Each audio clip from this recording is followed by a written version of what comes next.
come as a huge surprise for most Americans, but Canada subsidizes America. The good life that Americans enjoy is all subsidized by hardworking Canadians. Contrary to Trump's false assertion that America subsidizes Canada, the reality is, it is Canada which subsidizes America. First, Canada gives America low-cost energy.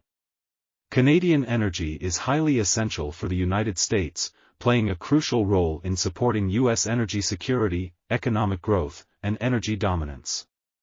Canada is the largest supplier of energy to the United States. In 2023, two-way energy trade reached a record total of $156 billion. Canada supplies a significant portion of U.S. crude oil imports. In 2023, Canada provided 60% of U.S. crude oil imports, which amounts to about 4 million barrels per day. In July 2024, the U.S. imported a record-high daily rate of 4.3 million barrels of oil, thanks to Canada tripling the capacity of the TMX pipeline. Nearly a quarter of U.S. oil refinery intake comes from Canada. Next, Canada provides the majority, 99%, of U.S. natural gas imports. A significant amount of U.S. electricity imports, 85%, come from Canada. Canadian electricity powers the equivalent of 6 million American homes.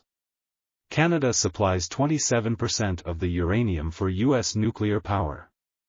Canadian uranium presently powers the equivalent of almost 20 million homes in the United States.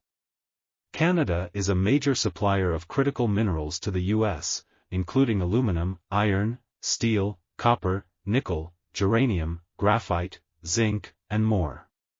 Over 35 major electricity transmission lines, and 70 oil and gas pipelines cross the shared border between the two countries. The deep integration of North American energy infrastructure would make diversifying away from Canada costly and time-consuming for America. The reliable and affordable energy from Canada not only powers American businesses but also helps reduce energy costs for American families. Next, America imports a large number of services from Canada, particularly for tech companies like Amazon, Meta, Google, and Uber. In 2022, the U.S. reported a services trade surplus of $24.1 billion with Canada.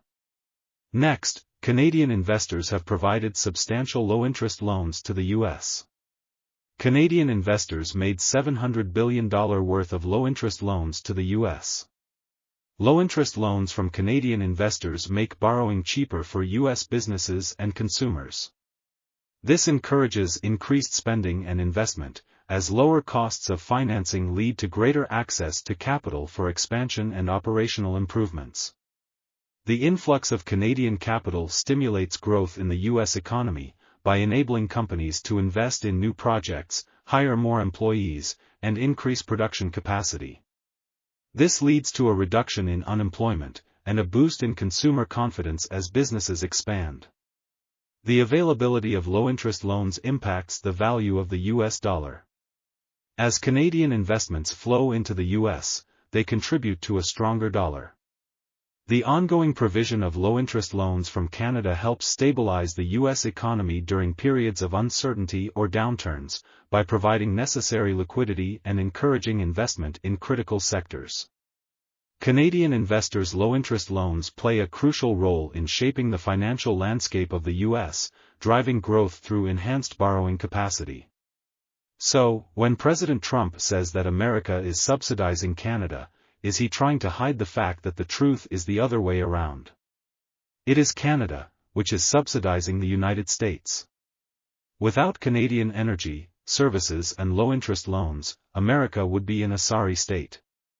Perhaps President Trump has difficulty in accepting harsh reality.